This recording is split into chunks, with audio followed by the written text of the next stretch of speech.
if you missed that. So tonight we're going to talk about direct. We have special guests with us tonight. They are Arby and Dave.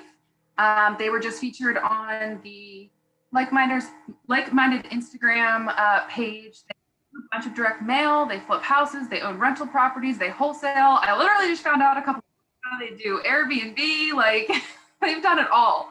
So they'll go over their direct mail strategy a little bit later and their charitable efforts that they're doing for the holidays. But first, Mindy, if you want to talk about the donation to Feeding America. Yes. So speaking of charitable donations, one of the things that is important, I think, for the like-minded investors community is to make sure that we are finding ways to give back. And as everyone's aware, 2020 has been kind of a crazy year for everyone. And so I went out and did some research and found a great organization that we can support. And so tonight, for every person that joins, we're going to be making a donation on your behalf to Feeding America.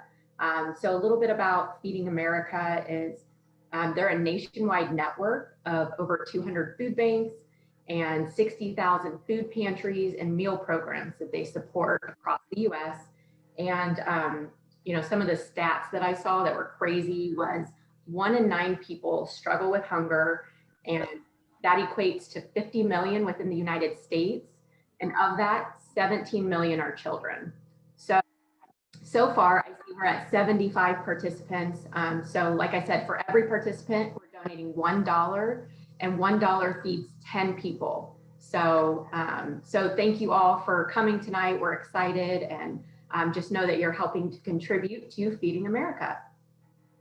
Yeah, that was great. I didn't know you were going to give all that juicy info. So we do have a lot of people here tonight. So I guess if you, I'm sure I can't see the chat, but I know Mindy already said, but if you didn't already put like your social media handle, email, website, like whatever you want to put in there so we all can connect. And then if you want to ask questions too, I guess just put that like during the presentation and discussion and all that. And Mindy will I'll be Vanna. Chatting. So tonight we're going to start with a short presentation about, I'm going to go over my direct mail, and then we'll have Dave talk about their experience. And it's kind of cool because I've only done small scale, like very targeted direct mail, and they've scaled their direct mail like crazy. So you'll get 2 different perspectives on direct mail marketing. So, oh yeah, chat in the chat. I didn't know I put that in there. All right, so an overview of what I've done so far. I've done, like I said, 4 small scale campaigns. The first 2 I mailed to over 100 people each time. And then the third mailing, I scaled it down and did, I mailed to like 130 people. And then the 4th campaign, I just did a drip campaign of 10 handwritten letters and envelopes per week for 4 weeks. My list consisted of half drive dollars, which is where I drove around, looked for rundown, not well taken care of, distressed houses. Then I wrote the address down. I went home, looked up the owner. I found their mailing address, my Excel sheet. So it was kind of time intensive to do, but you'll see later that it was actually the best list that I wound up mailing to. And then the other half of the list I sourced was of owners who had high equity and owned for 20 plus years. And a question I get frequently is where I source lists from. I don't know if that was already put in there, but I'm an agent. So I have I pay for the MLS, but then I have free access to something called Remine, which so far is my favorite place to source lists. But I actually have no idea if it's available to the public, which I should probably look into before I talk about that. But I've also sourced lists from PropStream, Deal Machine, forget where else, but basically just to like see how the sites compare. And I like the one that I use the best so far. And I know a lot of people use ListSource, but I haven't tried that one yet, so I can't give any feedback on that.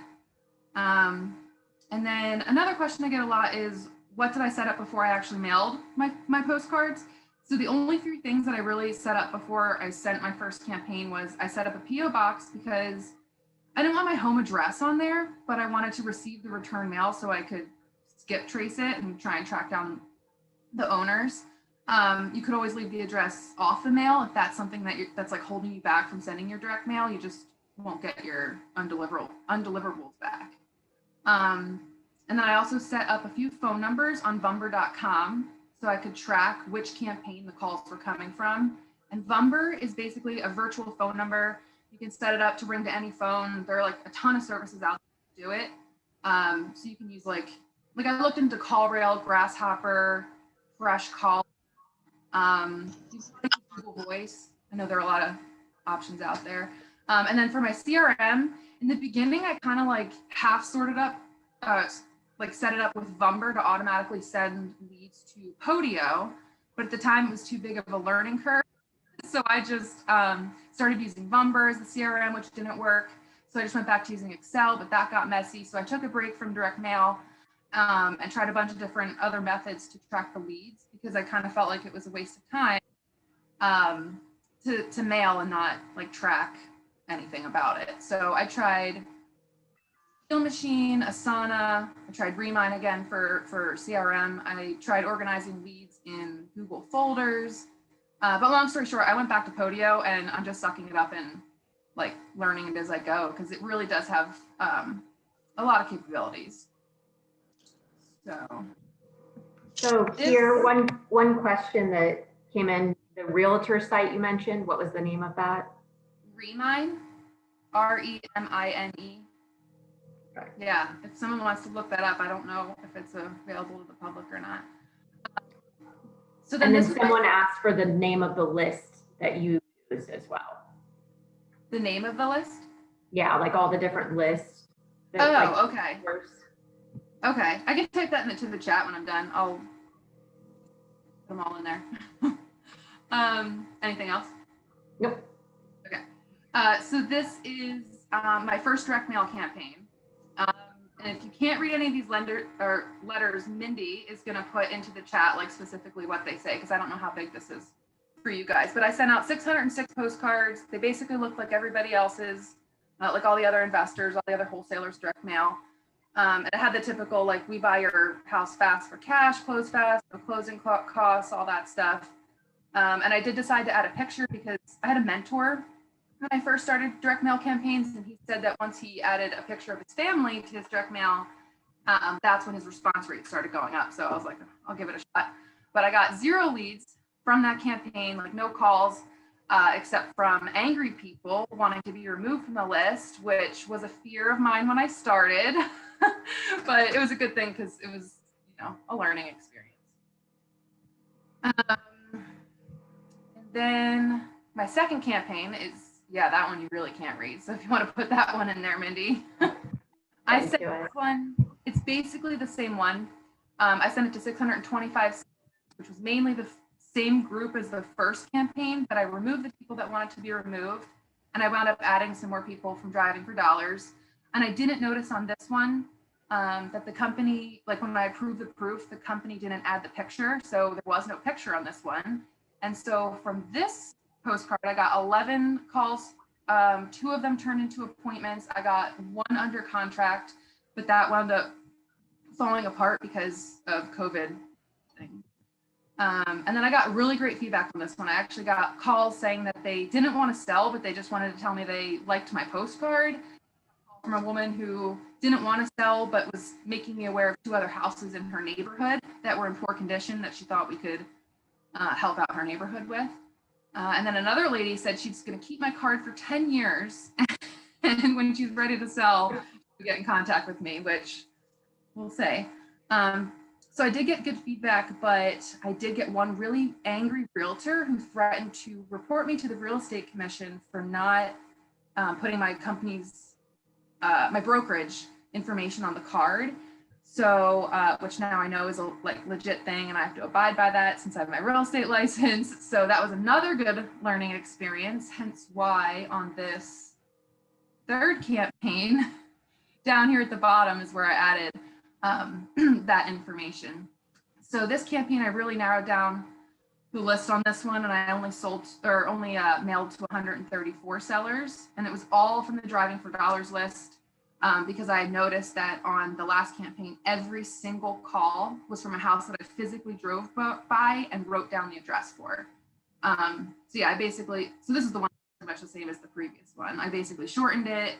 I asked the company to include that picture of us, and I did get one really angry person from this call from this card that actually made me cry, which is embarrassing to admit, but it did. She basically told me that I sounded desperate and that I was throwing spaghetti against a wall, which definitely wasn't the case, because like the truth is we can offer unique solutions, because I'm an agent, my husband's a contractor, we're investors, so like there are a lot of ways we can help. So like it shouldn't have made me cry after you think about it, but it still did. And then this is campaign number 4. This is where I only did 10 handwritten letters and handwritten envelopes. And I just did 10 of them per week for 4 weeks. And I tried to mail to properties that we like really wanted to add to our portfolio because of the extra time that it took. And I'm kind of mad at myself now. This is the only picture the ones that I took, or the ones that I wrote, because it was an undeliverable. So it was pretty generic. The other letters that I had sent were kind of more specific to the property or to the property owner. So I got no calls from any of the 40 handwritten letters. So I personally won't be writing any more handwritten letters because they did take me a really long time to do. But I've heard other people have really good success with it. And then I'll just show you two pictures of campaigns that I actually get, and then I'll let RV and Dave start talking. Yeah, I just wanted to show these letters because I've received these, and like I just wanted to show that there's like huge variations in marketing techniques. So like this is an example of a postcard that I received, totally generic. It's just like the first one that I sent out, and then the second one that I got, well, I've gotten a lot, but this one really interested me because it was a 2-page letter from a guy, tons of detail on here, how the process works, about his company, who he's helped. He put a picture of himself on there, and basically a million different ways to get in contact with him. So what I'm getting at is if you're not starting like your direct mail campaign because you don't know what kind of a postcard to say or what to say in your letter, or if you should send a postcard or a letter, like everyone has their own opinion on what works and what doesn't. So like, just start. You can always change it up later. You can always improve upon your techniques, and then you can always just scale from there if scaling is what you want to do. So yeah, that's pretty much all I have. So on the topic of scaling, I think this would be a good time to bring in RV and Dave, because like I said, I have not scaled this direct and mail. One question in the chat before they jump in is, so when you send, do you resend the same address multiple times? So I did for the first 2 campaigns, and then the third campaign was the same people, but it was just way narrowed down. So yeah, those people got touched 3 times. 3 times?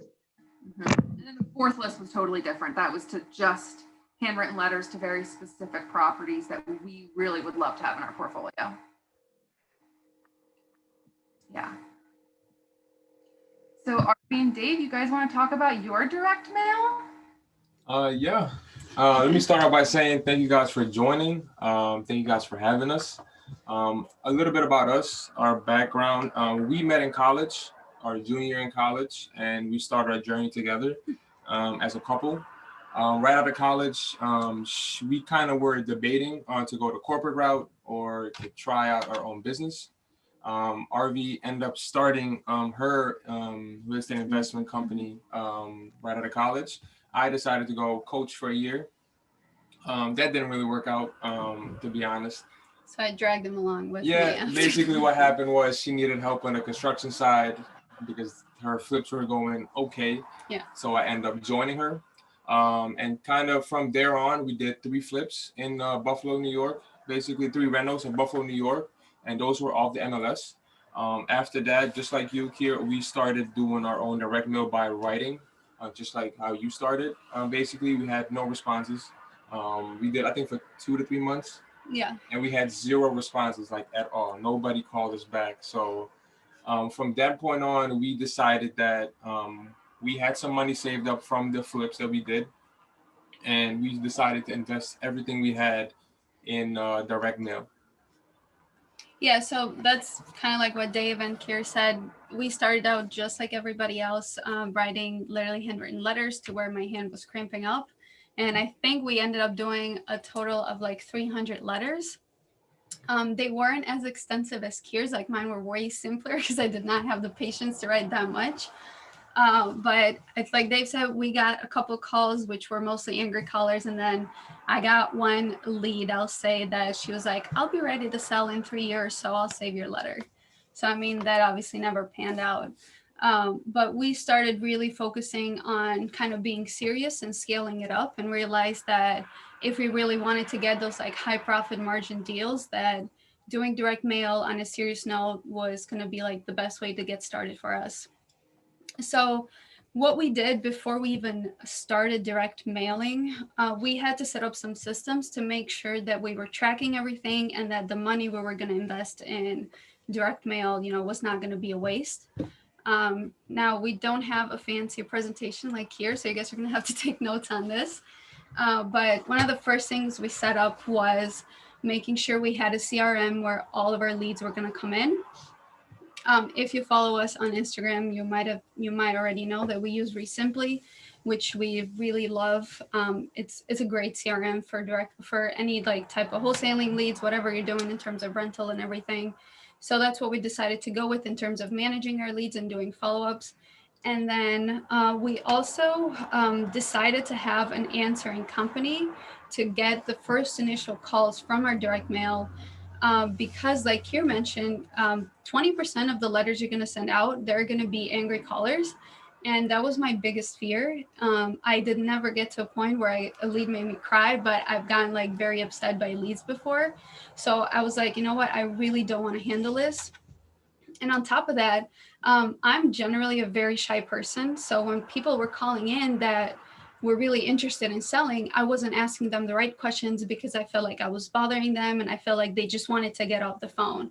So if we went with a company that, they had a script, they had the questions, they do all of this, all day long, so they don't get upset by angry callers and they don't get shy about asking the questions that we wanted them to ask for us. So those are the two things that I would say are really like crucial when it comes to direct mail or any type of marketing that you're doing if you really wanted to scale it up as a business. On the other hand, Kier was mentioning that she did that on a personal level. We were doing the same thing in the beginning. We started saying, RV and Dave will buy our home, this and that. But when we really started to get serious about it, we wanted to turn this into a business. So we wanted to seem professional. We wanted to seem like we've been doing this for 10 plus years.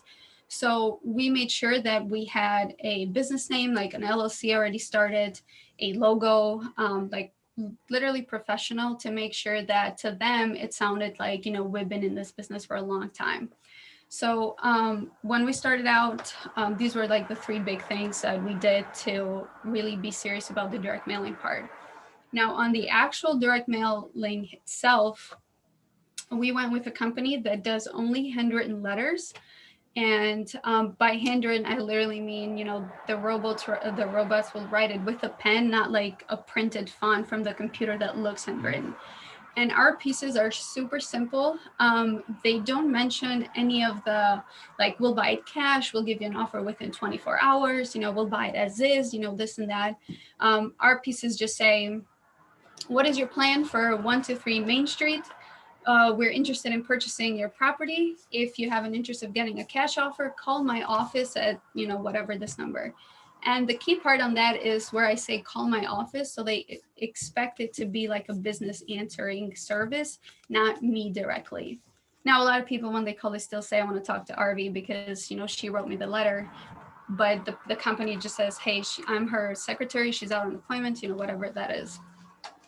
But it sounds more professional for us, and it's worked better, in my opinion, because people want to know who they're dealing with. They want to know that you're professional.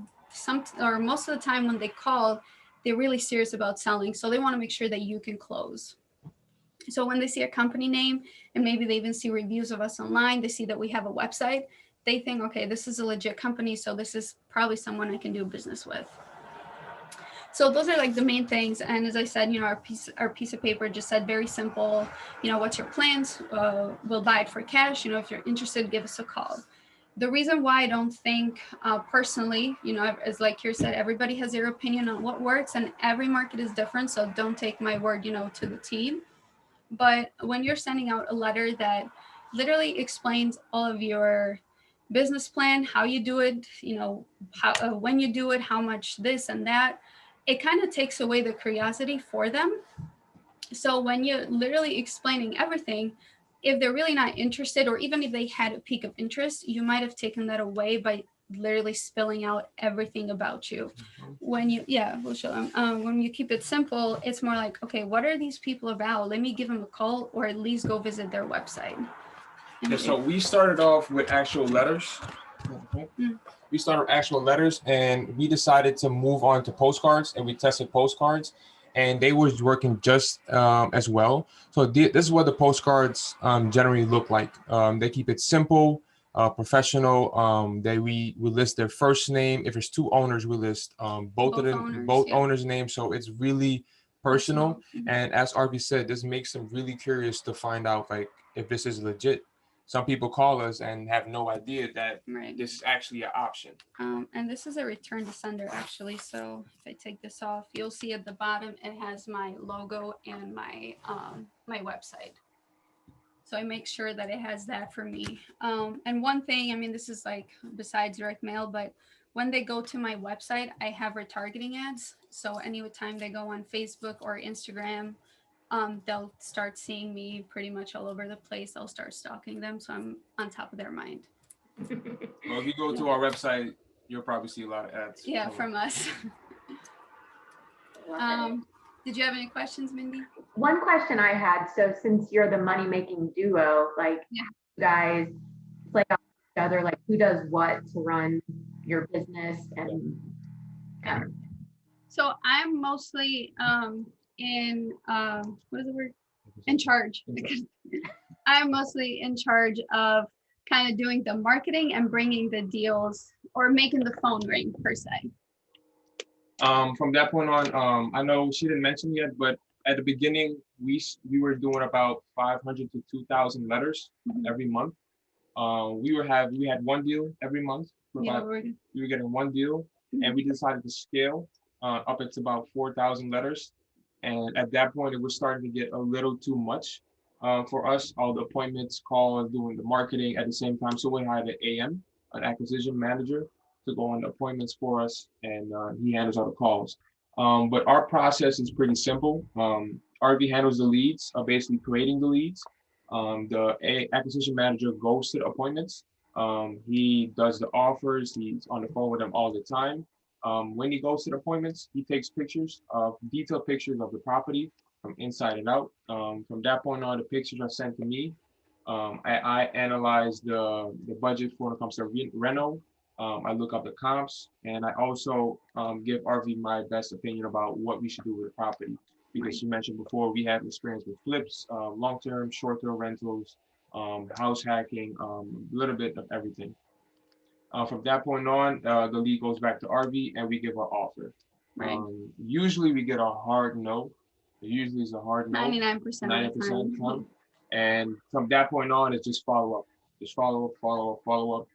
And that's basically the when pattern. The no's, when the no's start turning into yeses, and you know, you start getting deals done. So I have a question on your sourcing. Do you use certain lists, or where are you finding your leads from? Yeah, so we have mainly used, well, actually, we've done a lot of everything, like even driving for dollars, even cold calling and text messages before. But now most of the time we pull lists from PropStream and ListSource.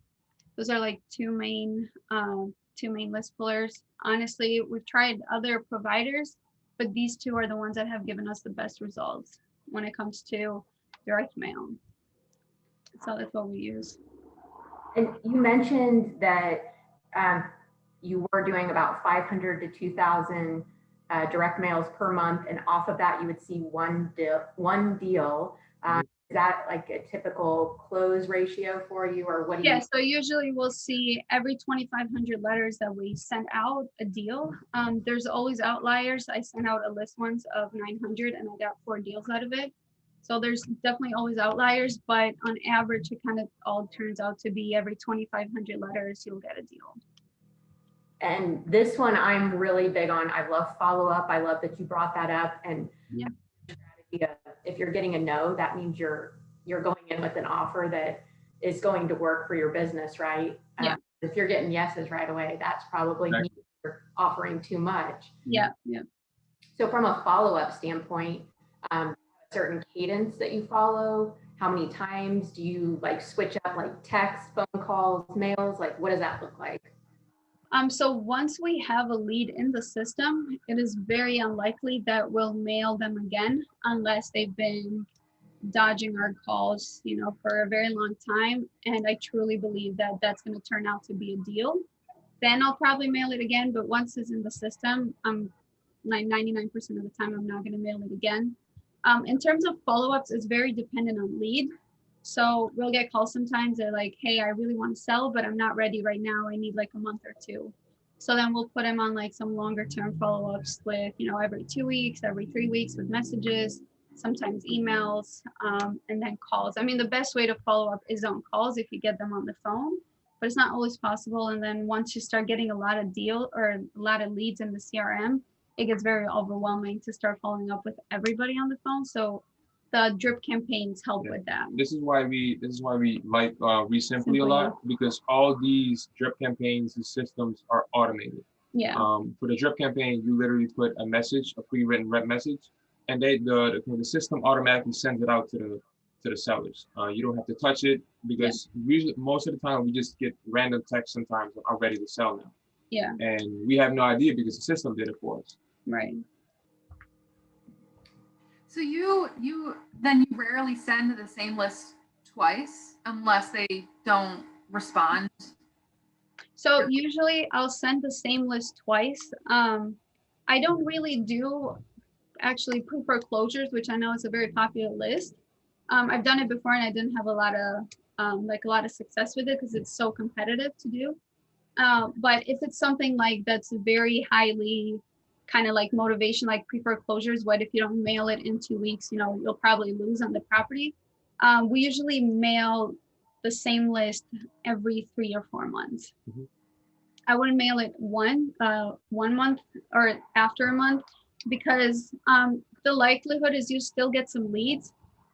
And once you follow up with them, you're going to get maybe a deal or 2 so that you can remove that person from the list. And then you update that same list again because people sold on the MLS, maybe they listed, or, you know, maybe they change their address. So I rarely send the same list, you know, very often. It's usually going to be every 3 to 4 months. And I'll just pull that same type of list again. I wouldn't use the same one that I already had in my system.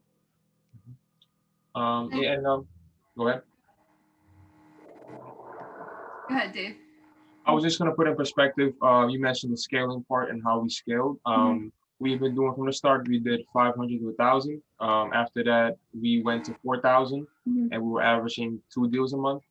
After that, we bumped it up to 6,000 and now we're averaging 3 to 4 deals every month. And let's say each typical wholesale deal, we make around 10,000 on it.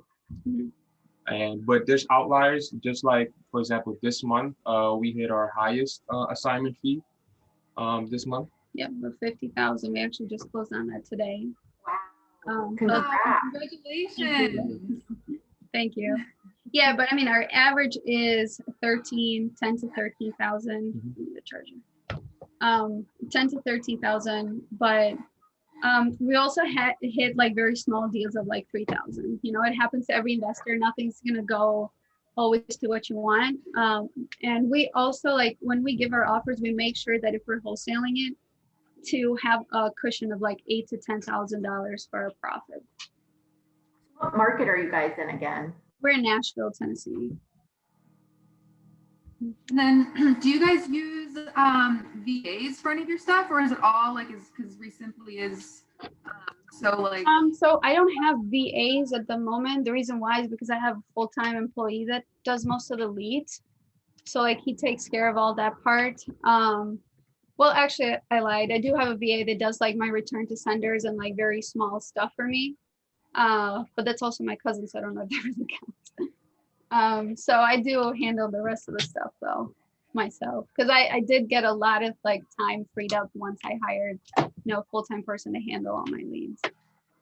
So I have a question about when you get a lead in, how do you decide? Because you mentioned that you do wholesale, you flip, you buy and hold.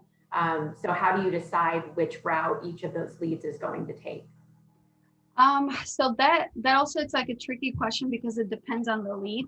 Our motto is pretty much keep the best and wholesale the rest. But it also depends on the time that we're in. Like if we already have like maybe 2 or 3 flips going on, then we'll probably just decide to wholesale it because we don't want to keep like too busy on our hands like with flips. So it really depends on the time and like the type of deal. I also know like if it's a really good property, which we get a lot of those sometimes, it's like that doesn't really need any work and it doesn't make sense to wholesale, we'll buy it and then wholesale it. But honestly, like our main strategy is to at least try to wholesale it first and hit a minimum of like 10K. If it doesn't hit that number and we know we can flip it and make more money, then we'll probably keep it and do that. But it depends. It varies a lot on like where we're at the time, like how much cash we have, to actually put into flips. Our numbers usually, if the profit margin for a flip is around 40, Right. we keep it as a flip. If it's less than that, we basically try to wholesale it. And if it's a little bit less than that, we basically wholesale it. That's So for people that might not know, what's the difference between wholesale and wholesale? Wholesale is basically buying a house. It's in decent shape. It's livable. Basically. Livable. It's livable. It's move-in ready. It might need some work like paint, maybe new carpet, little things like that. But you just take that change and you put it on the market. Yeah, you list it on the MLS. We don't touch it. We don't do anything to it. We just list it on the MLS. We sell it as is. Because the margin is so big, everybody that sees it on the market, and let's say you have somebody that does like do some projects on their own, they're gonna buy the house because it's a great price. It probably only needs $5,000 in rental if you do it yourself. So that's a steal for most people. Someone mentioned that the Nashville market, they feel it's saturated. So how are you guys finding opportunities within a saturated market is the question. I honestly think every market is saturated. Like if you ask everybody on this call, they're probably going to tell you that their market is the hottest. But there's always deals. You just got to find them and do the work. There's really no shortcut. Any market you can make money on. The deal we did, we closed on today. That was about 2 hours away. Yeah. That was just an hour. National City. Yeah. But a lot of deals we get lately are a lot of about 2 to 3 hours away. We still market in Nashville. Yeah. But Nashville is getting really, really tough to market in, like the actual city so of Nashville. So we still market here, but the outskirts of Nashville have been really working well for us. And we noticed that because a lot of investors that come here or a lot of investors that are here, they pay so much attention just to Nashville. Mm-hmm. And we noticed that even if we go an hour out or 2 hours out, we still have the same profit margin, even though the ARV is lower. The profit margin, the prices that we get the property at, is the same amount as if you sell or flip a property in Nashville. Everyone, let's see. So I know you guys mentioned you do have some rentals. Do you self-manage your rentals? Yeah, we self-manage them so far. We have 2 in Buffalo still, which is a duplex and a single family. And honestly, we just made sure we put good tenants in there. Yeah. Even through the COVID, we actually didn't have any issues. So, knock on wood. Yeah, and everything. I would recommend people doing that if everything is new in there. All our rentals we remodeled 2 years ago have everything new when it comes to roof, the HVAC, all the big ticket items are new. So we kind of put up the faith in that it's gonna last and we won't have any major issues. Right, like if it's a house that probably needs a lot of maintenance, I would definitely would have outsourced it to a property manager. But because we did the work ourselves and like you said, we did everything like brand new, we haven't really had many maintenance requests. Yeah. So then you said that you guys were doing about 3 to 4 deals per month right now. Yeah. Would you say that like every month is different, or are you doing more wholesaling, or like kind of how's the ratio there? So lately, it's been a lot of just wholesales and wholesales for us. We've been getting some like really bad properties, and then we wholesale them, and then we got some like really good ones, and then we just keep them and wholesale them. We actually just had one that was like a decent flip for us with like only $25,000 in rehab. So we're like, all right, we're keeping this one because it's easy. But again, it depends on the month too. Like in December, you'll find that most of the people that are going to sell to you is going to be people that don't live in the same property. They're either some type of absentee owner or something like that, because nobody wants to move around Christmas times or holidays. Yeah. And then I saw somebody earlier asked about you said something about Facebook retargeting. Yeah. So that's just, I'm not a Facebook expert. I actually had somebody set it up for me. So I'm probably not going to answer like too many details because I don't know it. But it just basically means that when they go on our website, our Facebook pixel is somehow connected to our website, that it tracks, for example, Kier on our website, so that once Kier goes on Facebook and Instagram, she's going to start seeing our ads as to why she should sell to us and, things like that. So it kind of tracks it, all those algorithms or whatever those are. Yeah. Hey, Arvi, that was my question. I've done a Yeah. lot of Facebook marketing and follow-up campaigns. I was just more curious as to what, like how many videos you had in your follow-up series. And with my success, I usually had like 7 or 8. And so if they watch one all the way through, then it'll go to the next one, then it'll go to the next one. And they just keep seeing you all the time. Yeah, so we actually don't have that many videos. I only have one video of me, like an awkward selfie video of like introducing myself. And then the rest of them are pretty much just pictures and then some type of value add message. So it's not just like sell to us for cash, but it's like something about, what should they do if the roof leaks? And then I give them like a couple options and then I say, or you can choose to sell to me. There needs to be a balance of business and also trying like to selling and trying to adding add value. value.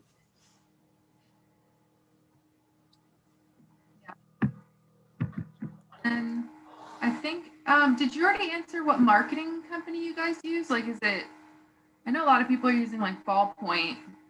Yeah, we use Ballpoint for letters and then Turing Marketing for postcards. And I had a question for my own personal. I was just wondering, how detailed do you get? So for your direct mail campaigns, like how detailed do you get on figuring out which list did the best, or you know what I mean? Like, yeah, so you did briefly mention it. Actually, I forgot to mention it earlier, which you did great on that. You always, or at least not always, but I suggest you keep track of the list that you're sending, and like what you did, assign it a number. So I know like on Resimply, I can buy numbers, so everything's connected through there. I can buy numbers and then I can label that number, for example, prop stream absentee owners, so that when I get calls, I know exactly from what list that's coming from. On top of that, Resimply also tracks my analytics. So there's like a setting on there where I can go to my analytics and then I can see on the list or on the number for prop stream, absentee owners, I got 11 calls. I went to 10 appointments. I made 10 offers and I got 3 deals out of it. And, it tells me exactly what list works best, basically. So I used to kind of do it manually. I would do it like a month, yes, and then 3 months I would forget. So when Resimply, had that option, I was already sold on that, and they do it automatically, so which is great. I actually have a code for Resimply if you guys want to use it. It saves like 10% on your monthly subscription. It's just my name, RV, if you want to check it out or use it. What's the code for? Sorry, I missed that. Just my name, RV. But what's the company? Resimply. I'll type it real quick here. Gotcha. So I know that there are a couple other people on this call too that I know. Chris, you're here. You did some direct mail. Want to share a little bit about yours? I know you've spoken with Arby, and so are you guys doing the same program or With Chris? Arby taught me a lot. She's been very helpful with everything. So my first direct mail was back in August. I sent 400 and something typed up letters with my family's photo, sort of the same thing type approach. I actually got quite a bit of calls on that. I think it was out of 400, I think I had 7 calls. So I thought that was pretty successful. 2 really good leads out of it. I totally screwed up one, just being straightforward. I totally messed it up, didn't manage it right, delayed responding, everything you possibly do wrong, I did wrong on that one. And pissed the guy off at the end. So it was fantastic. The next one was a guy who wanted to sell his entire portfolio in Lake Charles, Louisiana, which I know nothing about Lake Charles, Louisiana. It was 11 homes. Totally freaked me out. I was like, how the heck do I even figure out how to do this? And by the time I started really narrowing it down with them and kind of getting to a point where I figured out how to value it, it was getting hit by a hurricane. So then I was like, well, let's wait and see how the hurricane goes. Then they get hit by another hurricane and then another hurricane. I was like, maybe this place isn't for me. So I did refer him to another wholesaler who's working with them to try to get some deals out of it. And if they do, I might get some, like a couple $100 for being nice. And then I am doing ballpoint marketing. I started that at the end of November. I've dropped 2,000 letters at this point. I still have another 1,500 to go. I have had 6 calls, all of them to remove me from the list. But I have seen a significant jump in the people that have gone to my Carrot site. So which is my website that I have everything with. And I've seen that go up from having, I think like 10, 15 people visit it to I've been up to 100 and some. Now I'm at 222 at the end of November, which is a lot for somebody that's not had any traffic. And then I've seen a lot of traffic on my retargeting for Facebook. So I've seen, I looked at that yesterday, I have about 11 or so ads running right now, and they've all seen at least 90 of them. And so I think that that's getting a lot of traction because each person gets to see more. And so it builds on without me having to go physically do the drip campaign stuff. And so that's my next setup, is to actually go through Resimply, set up my drip campaign and get that going. And I've ordered another round of ballpoint marketing, and I'm going to mail that. My first list was absentee owners with equity. I think I narrowed it down to a very small select few of zip codes, and that may be where I might have gone wrong, because it's like a significant number of people hitting those same zip codes, and there was a high volume zip codes. So I think that's a strategy. If I were to redo it, I would have stretched myself out to zip codes that I know are good, but not necessarily like in the hot center, right? Where I'm in Dallas, Fort Worth. So everybody and anybody's here marketing those same guys. So with my same message. So it probably would have been smarter to exit that. And then I have another list that I mailed that it's going to be next week, or comes in next week.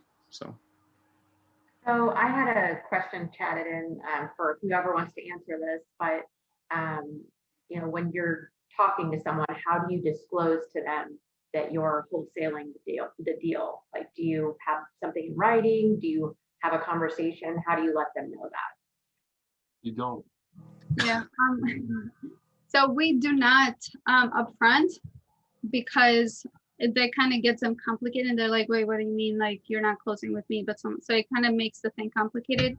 Ours is in writing. So whenever we send the contract, we have a clause in our contract that says we may assign this to a third party buyer, whatever. And we also have an inspection period on all of our contracts that if we don't end up wholesaling it, we can pull out of the contract and it saves our deposit. So, and Yeah, there's gonna be like, oh, sorry, Chris. it depends on where you are. So like if you're in Texas and you use the TREC, which is the TREC contract, which is the real estate contract, it actually has assignability in it. So it's easy. You don't even have to have a different contract if you don't want to and you don't feel comfortable with it. You could use the actual real estate contract that's put out by the Real Estate Commission here, and it's assignable, so it makes it easier. And I think RB, you guys still do double close. A lot of we're doing double closes here too. Yeah, so we don't really do double close unless like absolutely necessary. Even on the 50K one that I didn't do a double close. My title company can do a one-side HUD statement, so it means the buyer or the seller is not seeing what I'm making. He's just seeing his part on what he's getting out of the deal or from the sale. What was that? It's called a. Can you repeat that? It's called a what? What is it? Like a blind HUD. Every state has like their own name for it. Like a one-side HUD, either one of those. You can just ask the title company, see if they do something like that. If they don't, they're probably not an investor-friendly title company. They'll find another one. So can you explain to everyone what a double close means? Double close means when you're physically or technically purchasing the property in your name first, and then you end up selling it to another seller in like 2 hours. But the title goes through you first. With wholesaling, it doesn't. It just goes straight to the end buyer, and you just collect the fee. You never own the property. It's never in your name. Also, another question: what's a drip campaign? The drip campaign, it's like an automated text messaging campaign. So like, for example, I just keep going back to Simply because that's a reference I have, but they allow us to do, so I can say, okay, for this lead, send a text in 2 days, and then send another text in 5 days, and then another one in 10, and so on and so forth. So it'll automatically send those texts for me. So speaking of text, that leads me to kind of a question where we can kind of wrap up any last questions that folks might have. But as the world is kind of changing, communications are always evolving. I noticed myself that as a landlord, I get mailers all the time. I got one right before the call today, and they put a Google photo of my house that I own. I thought that was pretty cool. But so I get letters, postcards, calls, and text messages. I think I've even gotten a few emails from them too. So what do you guys kind of see as the future? Like, are you going to continue with the actual mailers, or do you think you'll eventually start evolving to texting people, or what are your thoughts on that?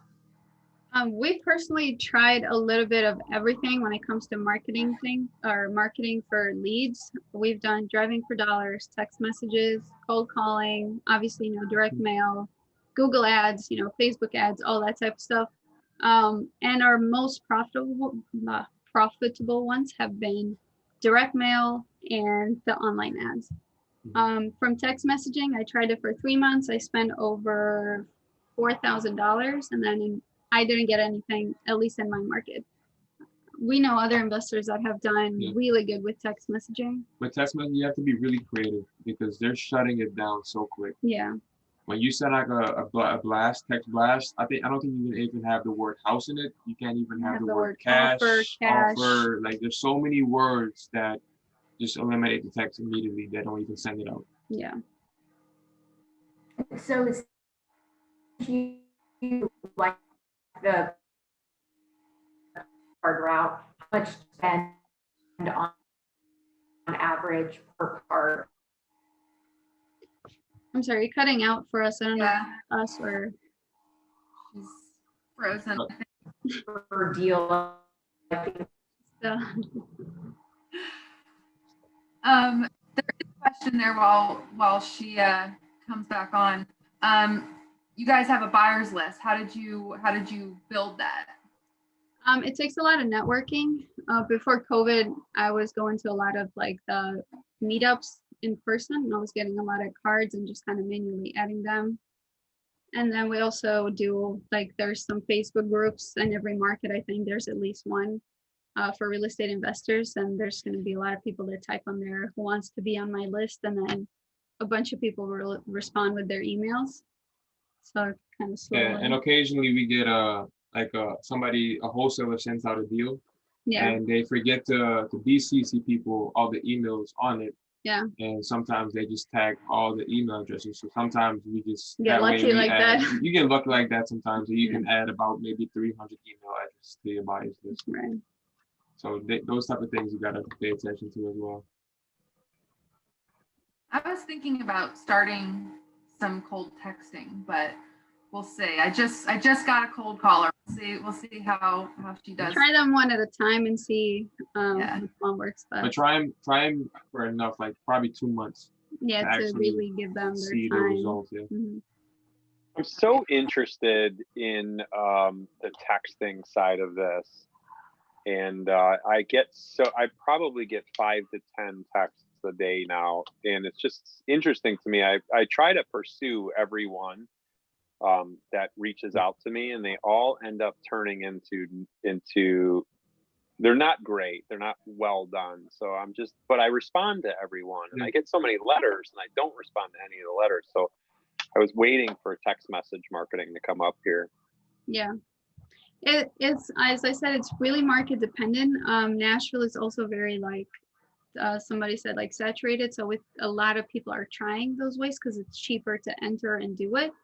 And then 99% of our responses were, get me off the list, get me off the list. So it's only you're looking for that 1% that's like, okay, make me an offer, and kind of get it from there.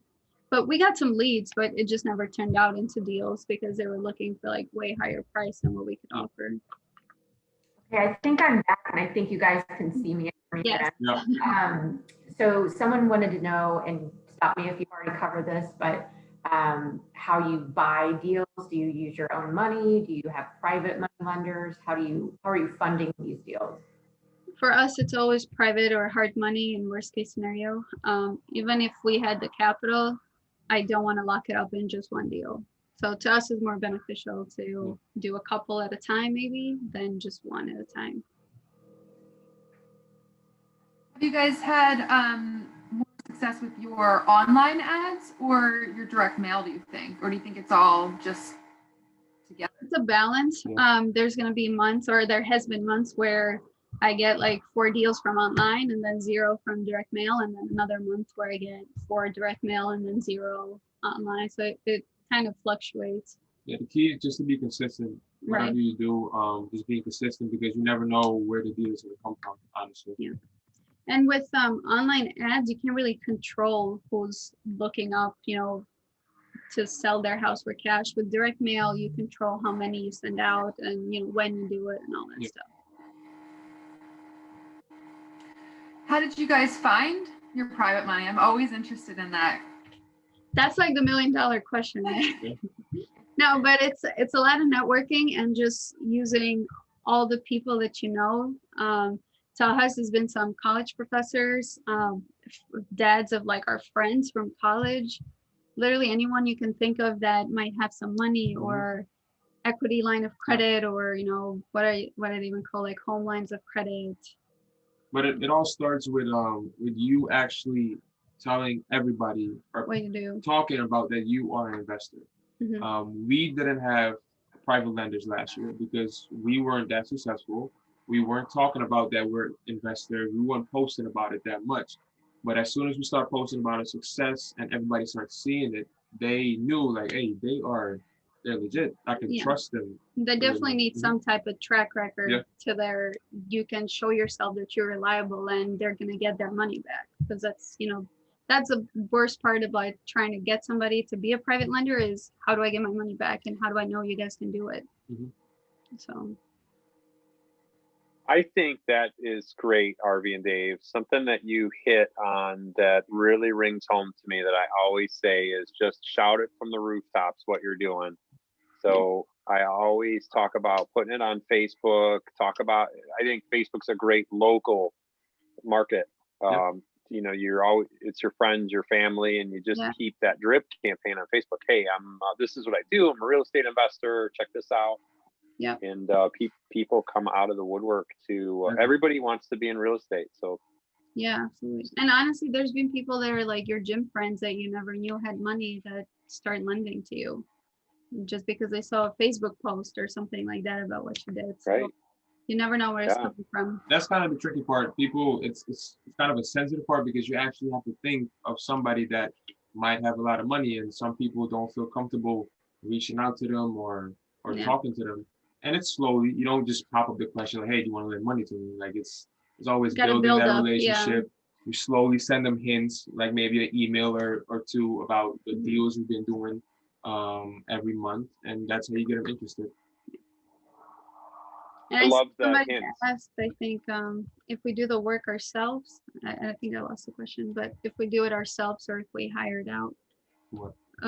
for flips. Oh, flips, we definitely used to do a lot of work ourselves, but that was not working out for me that well. Because you ended up doing most of the work. I was doing a lot of work, and the way we were scaling, and Harvey was telling me, "Hey, Dave, next month we have another property to flip." And back in my head, I'm like, I need a break, honestly. So since we started doing direct mail, that kind of opened up the opportunity to make flipping as well as a business. So now I really try not to touch anything in the house. I really try not to. I think the last flip is one of our only flips that I actually didn't touch anything. Yeah. So I'm officially out of the actual manual labor part of flipping properties. My husband would be so jealous. What's that? It takes some time because you're always like, but I can do that myself but and I can save money. That's the mindset. But if you think about it, if you spend that time like finding another deal, analyzing deal, and that time I spend now, for example, I manage my own construction company. I do regular kitchen and bathroom remodels for other retail clients, and with no employees. I just use my subs that I use for my flips, and I renovate bathrooms and kitchens for regular retail clients. I usually manage about 3 to 4 at the same time with those projects, and then usually we always have 1 or 2 flips at the same time. So taking yourself out of that part of the business, it's worth it because you're gonna make way more money in the end. Well, I see someone wanted to know how much, what percent do you pay to your private lenders? That depends on how good of a negotiator you are. No, but it's the typical rates. I mean, even if it's like very close people, we don't lowball them on like percentage wise.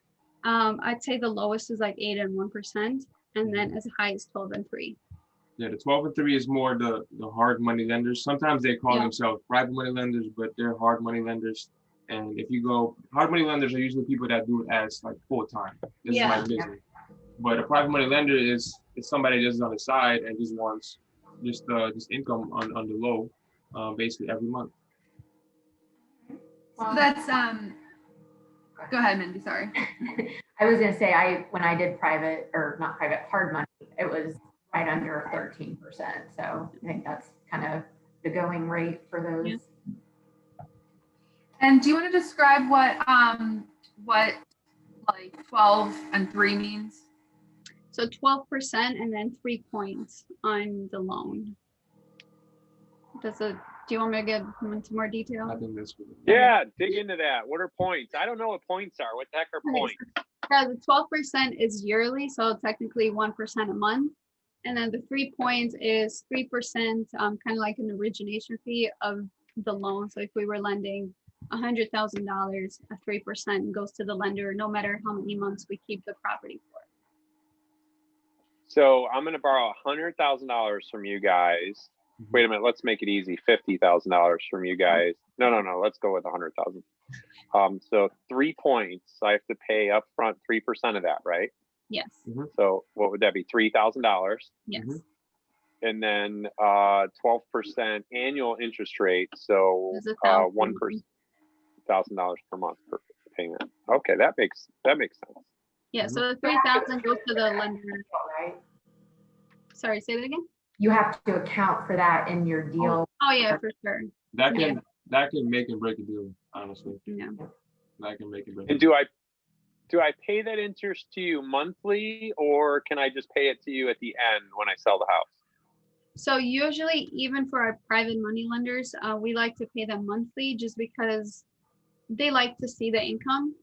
And Yep. you gotta put money aside, like your own money, to make sure that you can make those type of payments monthly.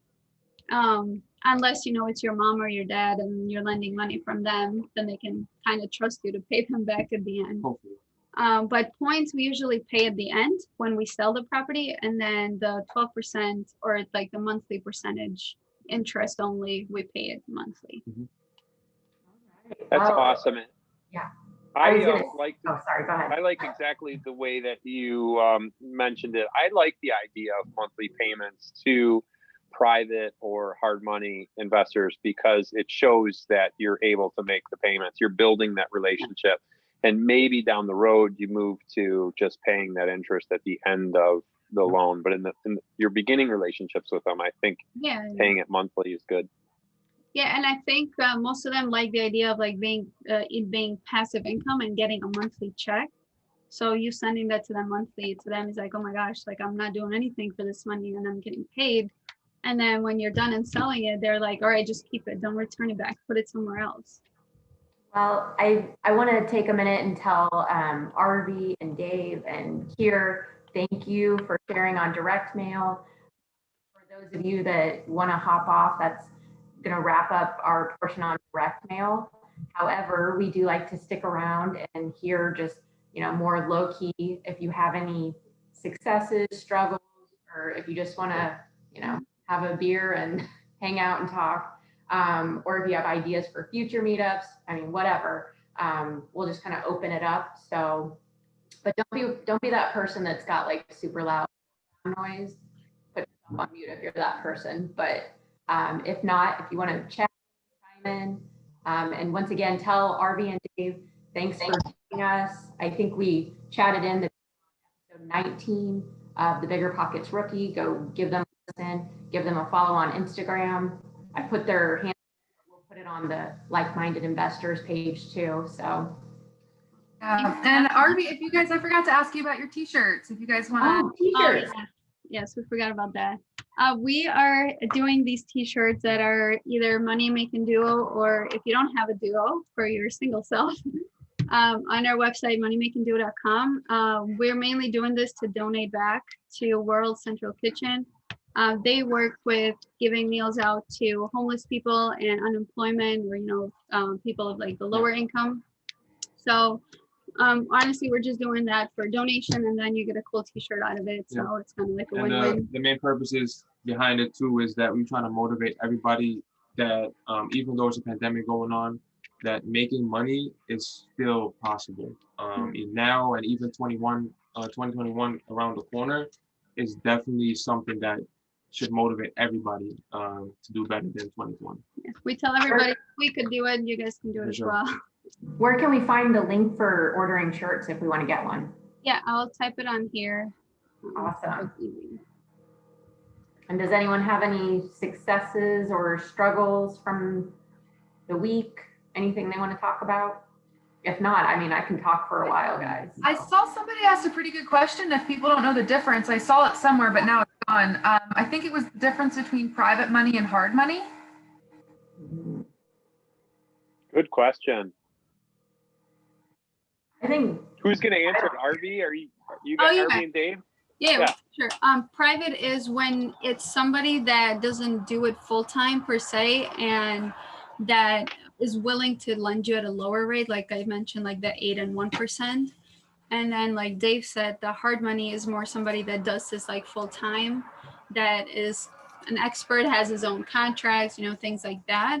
That has like a higher percentage rate. But there also could be like companies that are hard money lenders. So there's like full-time people and then actual companies. Those are like harder money lenders, the companies. But the worst case scenario, as long as you put your margins in right, you should be able to afford them. But that's what we're chasing now. We're trying to find more private money lenders. Right. That's one step that we're trying to take now to get better and to create more profit on our side. Yeah. Hey, Arvi, I'm going to give it. are you guys looking? Chris. Yeah, are you guys looking to use that private money like almost like a line of credit? So you're borrowing 100 grand. I'm just gonna make it easy on myself, and Yeah. it's 7%, and you just keep that and you keep rolling it, and you just keep giving them 7% all the time, or We you use it, looking we at use it it like on a property. We use it Yeah. on one specific deal. Like we use one lender for one deal. And we'll pay it back unless we have something lined up and then the money immediately transfers, but they get a backed up like mortgage onto their money. So we're not just going to use it as a line of credit. We still give them the security of like a promissory note and a backed up mortgage with the real property. So even if we keep moving it, it's still going to be assigned to like a new property every time. Got it. Great answer. You know, I'm looking through the chat. Sorry to interrupt real quick, and I see that there is a private money in there. Travis Hill says in the chat, I typically lend private money at 10%. So we have a fella on this chat that is a private money lender. Yeah. So how awesome is that? Somebody asked, why is hard money better if they charge higher interest rates? That's because they are more experienced, and like they'll lend you even if you haven't done any deals, and they'll base it upon the property itself, not so much on you. With private money, I mean, if you're going to like even a family member or somebody you know, typically you got to have some type of track record and kind of show them that that you can do it. Now, if you can find private money before hard money, I mean, go for it. There's no way, there's no reason to not use it. And somewhere else up here too, that somebody asked, it seems like we all have like a lot of tools that we use monthly. Like, what are your monthly costs for maintaining all of the like programs and processes and systems and stuff that you guys need? Oh, that's a good question, and I probably should know this, but I think because I mentioned only like 3 systems, I have a lot more than those. But I think with all subscriptions and everything, it adds up to around 1,000, 1,500 tops. Oh my God, that's so much money per month. How do you guys justify it? $1,000. How do I afford that? Right. So when you get one deal, you definitely pay yourself back on that 1,500 plus the marketing, and then plus you keep more in your pocket as well. Yeah, because you guys are averaging 10,000 per deal. I mean, right. So I mean, it sounds like a lot of money, and it did to us too. Like when we started and we put like $3,000 in marketing at the very beginning, we were like, oh my God, like this is horrendous. Like, how are we gonna do this? And then you get the deal, and it's like, oh, okay, like now you can afford it, and then it actually works.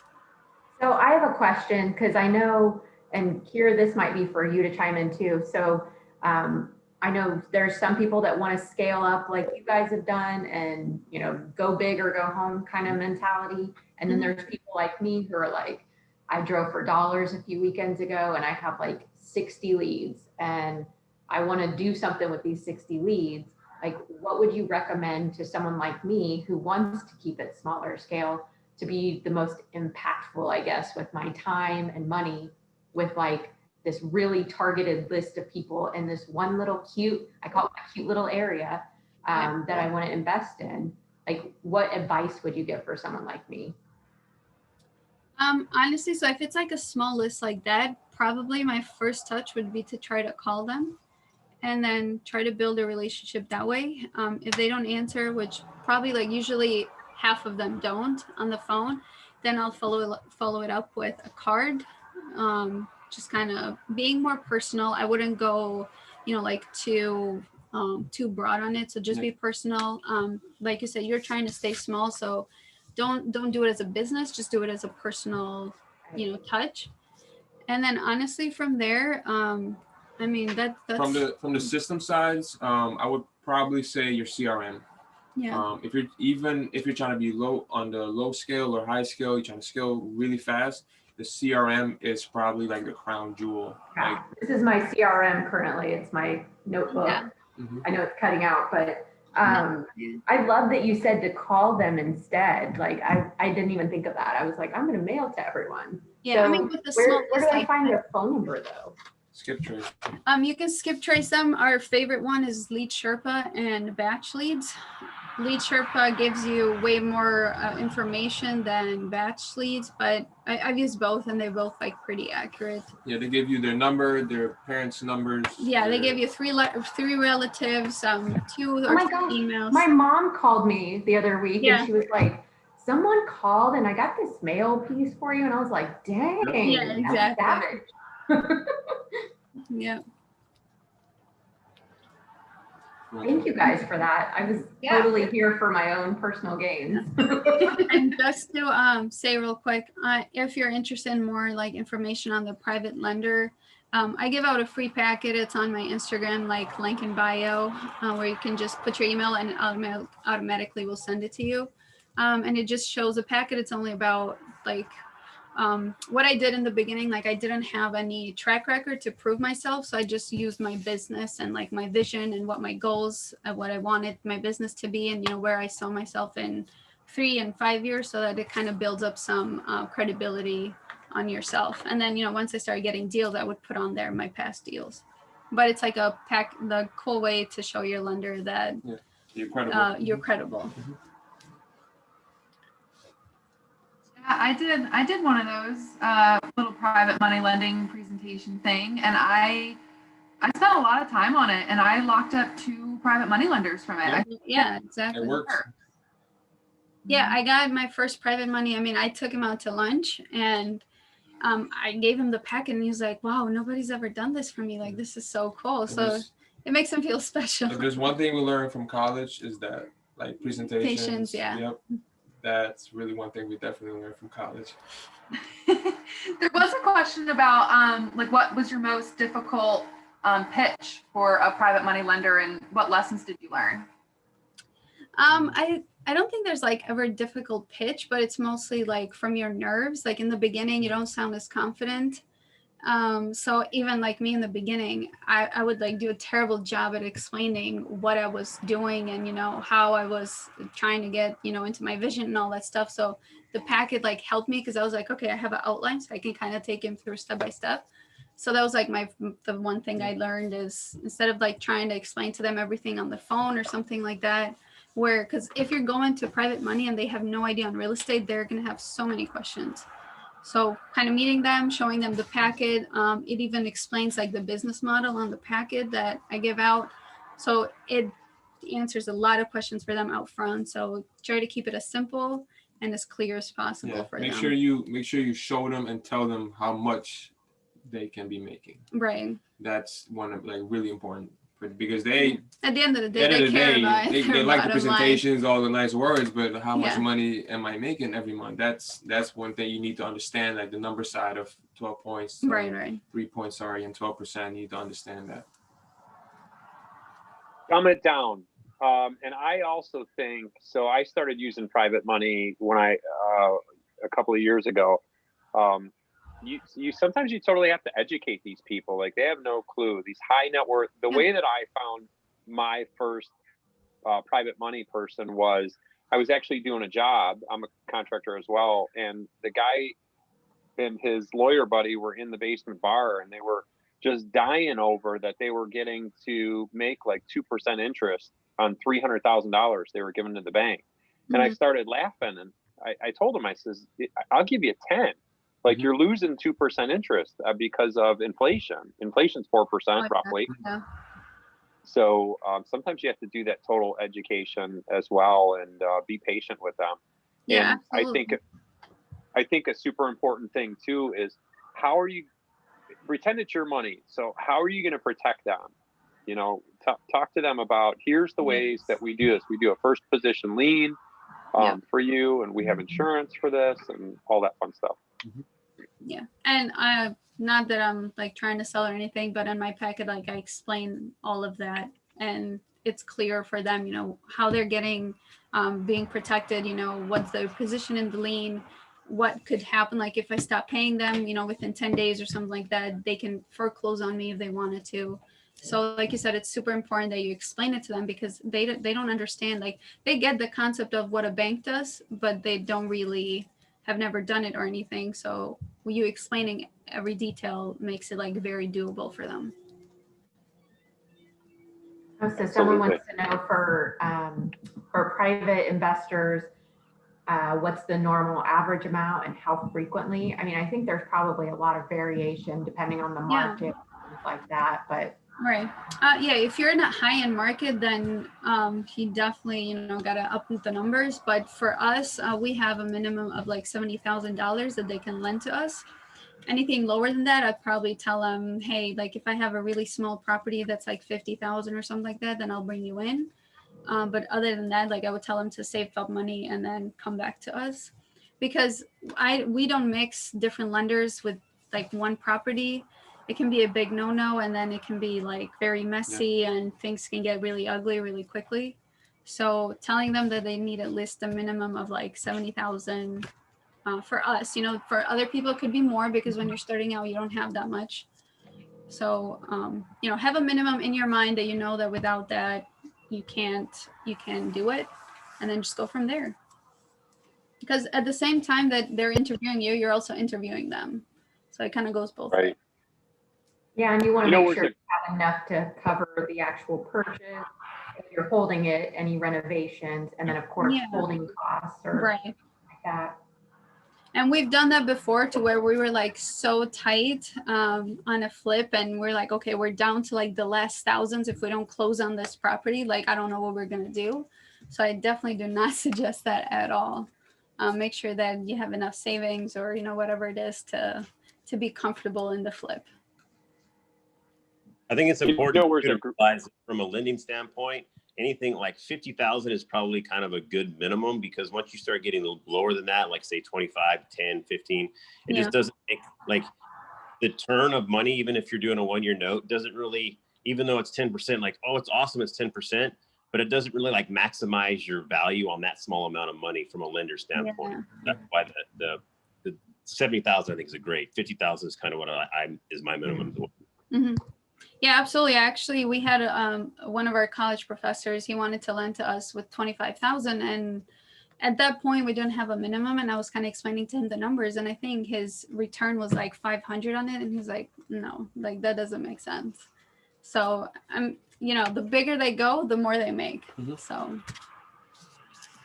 where is a great resource for private money is if you have one, if you have somebody that is, or if you know a high net worth individual, to talk to them. So my second private money investor came from my first one.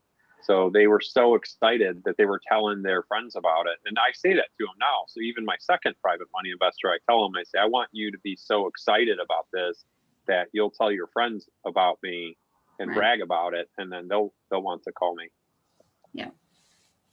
And I also, Grant Cardone, any Grant Cardone fans here? I hope so. Everybody kind of knows my Uncle Grant. Don't ask your private money investor. Like if when I sat down for the meeting with my second private money investor, I asked them for $1 million. That's how I started the meeting. I didn't want to ask for $50,000. So, and Grant would say that too. Like you want to go ask for somebody for like $1 million or $250,000.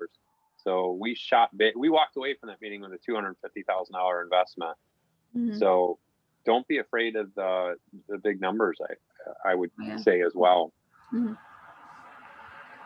If you go in asking for if you go in asking for $10,000 or $20,000 or $30,000, they're gonna kind of, if they go and do the math, it really hits home when you're positioning yourself as I think an expert when you're going in asking for $1 million deal, that you can handle that kind of those kind of funds. I saw a question too about, which I just found out that you guys have house hacked before too. So it says, what type of properties do you guys target? Single family, multifamily, a mix of all, and have you house hacked? Yeah. This year, we've mostly focused on single family. When we did house hack, we did have a duplex like in Buffalo. But next year, our goal is to get more into rentals and kind of hold more. So we're going to try and focus more on some like duplexes and even single families too. But we'd like to add more to our portfolio. Yeah, but our house hacks were not the traditional buy duplex, rent out the second part. The first house hack was a house that we were originally going to flip. And then we found out that you could convert it into a duplex. So we figured might as well do it. The second house hack was here in Nashville. We just moved here. We had a master suite. It was a spacious one, and it was kind of detached, basically. Only thing that was separating from the rest of the house was one door, and it was on the back side of the house. So we decided to put a door in, From the a back backyard. door, and to rent that out on Airbnb, and that covered basically everything, every mortgage payment, yeah. electric, water. So you guys have Airbnb'd, wholesale, you have rental properties, you flip. That's why they're the money-making duo. I know, we've tried a little bit of everything, and we didn't really have like a set goal, like, okay, we're gonna try all of them. It just kind of happened as we were doing it. So we say it all the time, like, be open to opportunities. Even with virtual flips, like, that's something I always thought we weren't gonna do, and we just did this one. I mean, it was 3 hours away, so we still traveled like twice to see it, but for the most part it was virtual. So just be open to the opportunities, because you never know, what the outcome is. And if it didn't work out, great, then it didn't. I think that's really awesome, because some people, they talk about shiny object syndrome, right? Like SOS, and everybody talks about how, oh, this is awesome, this is awesome. Well, if you have a goal and you have say you have a cash number to make, and maybe RV, you guys do, maybe that's something like, hey, it may be a number of doors, it may be a certain cash value a month that you're a cash loan, but whatever that vision is that you have, that you're flexible enough, you're strong enough to bend in those areas to make that happen, and be able to diversify those real estate transactions. I mean, like, that's awesome. Like, you enjoy the shiny objects, so you're using that as a strength to help build your portfolio. Yeah, just to piggyback onto what you're saying, for the shiny object syndrome, a lot of people get that confused with like doing a lot more than what you can handle. To us, like, we did a lot of different strategies, but it aligned with our goals. Yeah. Like, I wouldn't go on and I don't know, maybe open like an Amazon store, because it's an opportunity, but it doesn't align with my end goals. So I'm not going to do that. Because basically, if it's real estate related, and that's kind of what we stick with. Anything real estate related, construction, that's kind of what we stick with, because that's what we know. It might be a little different when it comes to house hack, wholesale, but everything falls around real estate. RV and Dave, you are my kind of people. I love it. I saw a great question in the chat. So I think we're geared towards newer investors. So Nala asks, why would you choose private hard money, those expensive private hard money, 10%, 13% loans for financing new deals, rather than doing a cash out refinance on a property you already own? Oh, you can absolutely do that. Some people just don't have a home they can refinance out and cash out of. If you do, that's a great way to start. I mean, you're not paying that high interest rate, but we didn't. Like, when we started out, we started right out of college, so we didn't have any homes we owned, or like 401k, or anything in our backs to help us with the journey. So we just kind of went for hard money. And if you owned a house outright and you don't want to start paying mortgage bills, then you use a hard money lender, basically. Yeah, that too. It just depends on what you want to do, honestly.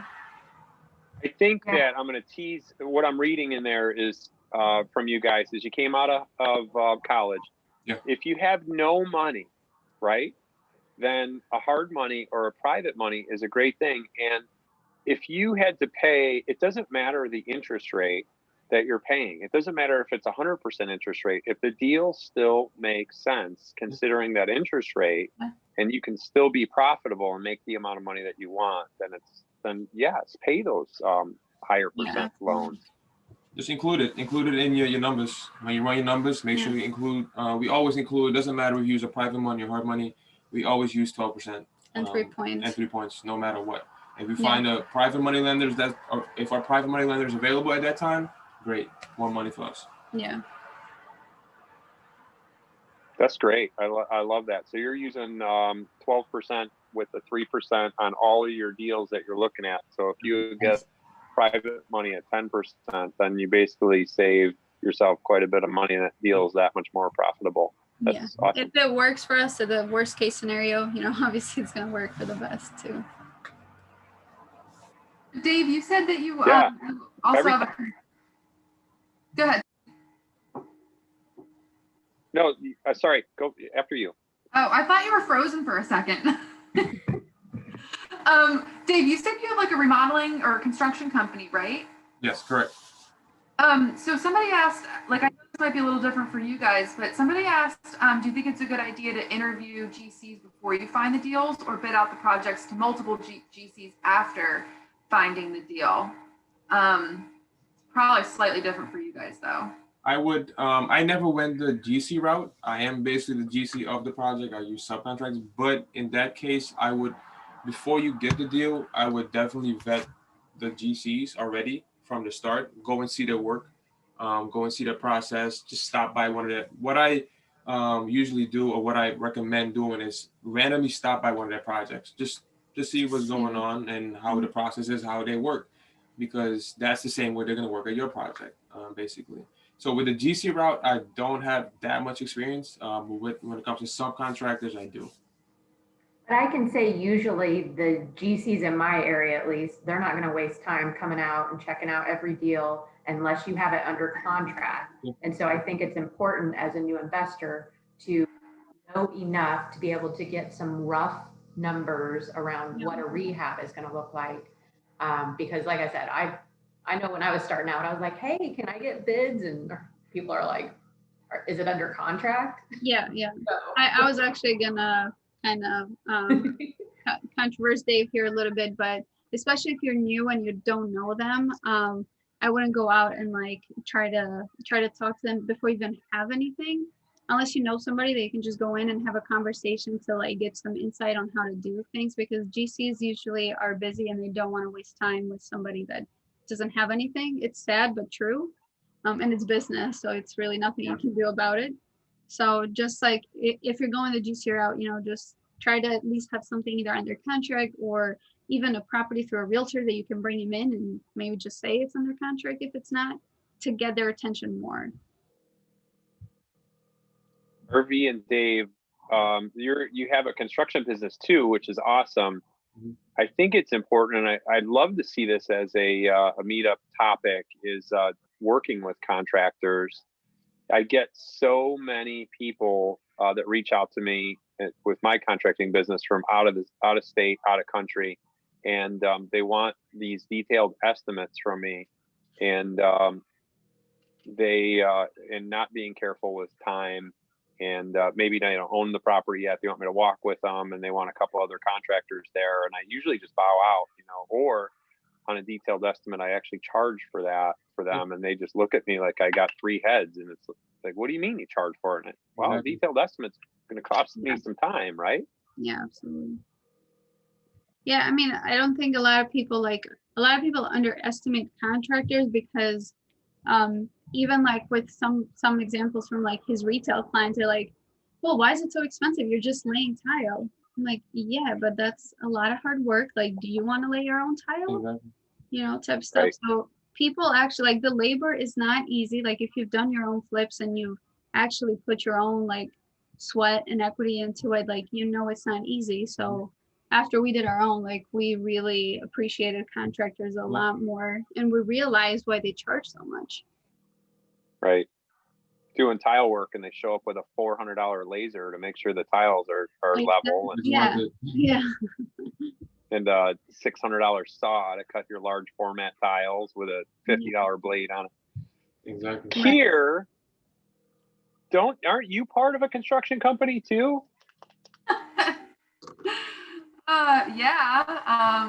Yeah. We're really trying to shift though from doing a lot of client work, and we want to shift more into the real estate. So get our own deals, on our own deals more, instead of kind of like what Dave's doing there. Yeah, it's not easy. I feel like retail clients are way worse than investors, and Dave has way more to say. They're great people. They're great, but sometimes it's a headache. Sometimes it is. 99%.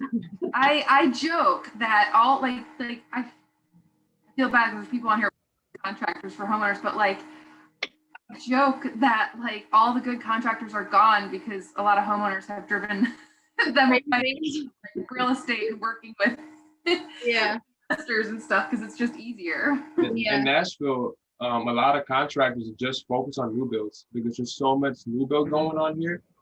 there's so many clients that just, they call me every 3 days, every other day, like, where's my estimate? Where's my estimate? And I'm like, it's been a day or two.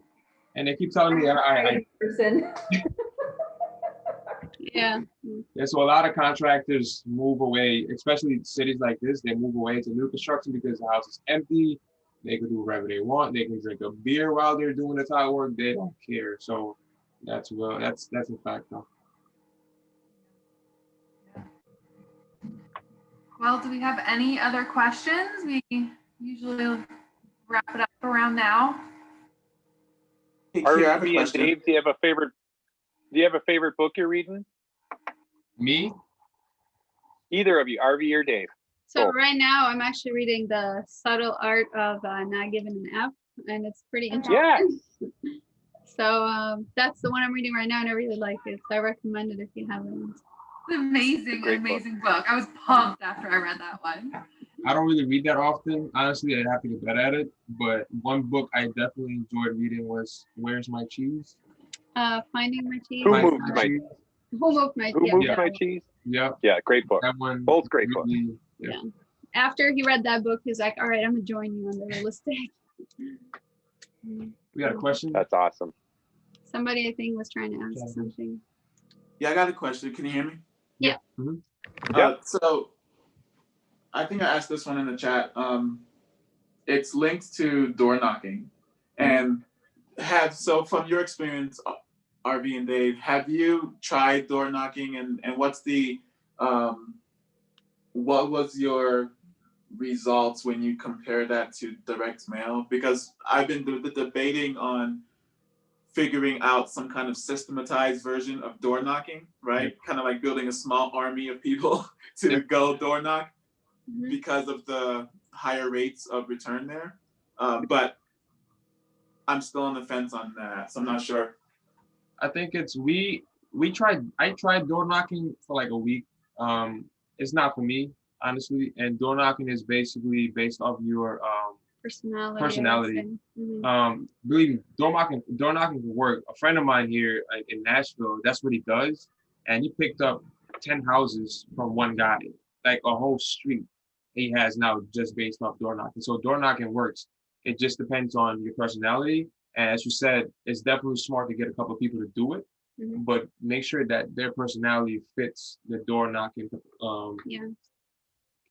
And to us, personally, I mean, it's very time consuming, and I'm trying to automate as much as I can. So I personally don't do it. But again, if you're just starting out and you have like a very tiny budget, just do it. The most important thing is to take action, any type of action to start out. Hey, Obi. So I used to run a door knocking program for previous campaigns for 4 years. And RB and Dave are right. There's a very specific skill set for your personality set that you want to go after when you're door knocking. You definitely need somebody that's an extreme extrovert, does not mind getting the door slammed in their face, knows that's really good on their feet. It takes a lot to get it. You most of the time run younger people because they're going to be on their feet hitting 100 plus houses trying to get through the list. The next thing is your leads. Like what are you really targeting? Make sure you've got a really good plan for those people that are going out, and that you know exactly what you're hitting on that neighborhood or however you're going to go after it, so that you have enough information when you're arming them that when they hit those doors, they're ready to roll. But I think it's definitely successful, especially if you're going, and this is going to sound a little bit probably not a PC, but if you're going the senior route, it's going to be a fantastic number for you because they're at home. They're usually willing to talk to anybody because they haven't talked to anybody in a few days or weeks or months. And they are usually the first ones that'll be jumping to agree to whatever it is. And you can walk them through the process. Definitely is. I think it's a very fruitful opportunity, but it's a lot of sweat equity into it. And so if you set up an army of people and you're not doing it, then it's going to be pretty good. If you want to spend your time doing investing and your ass is out there door knocking, you're doing, like Dave said, you're doing 10 houses and then you're waiting because it's a lot. You're not scaling that personally on your own. Yeah.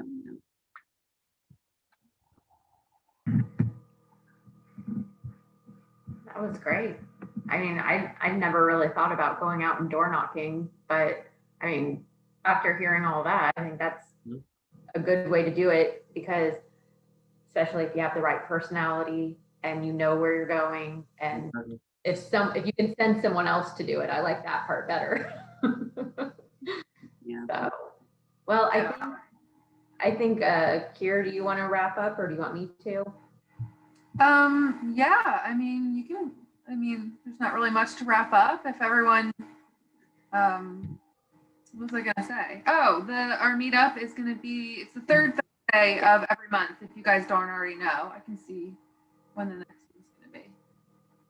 The 21st of January 21st. So if you guys wanna come back and join the fun, we're so glad. I can't believe we still have 42 people on here for this little after thing. Yeah. After party. Sticking around. We in the Thank after you party so now? much, Arby and Dave, for Yes. being our guests, and Chris for chiming in, and Mindy and Steve, my co-hosts, and this was awesome. Everyone had such good questions, and thanks for participating. And yeah. Anything else, Mindy?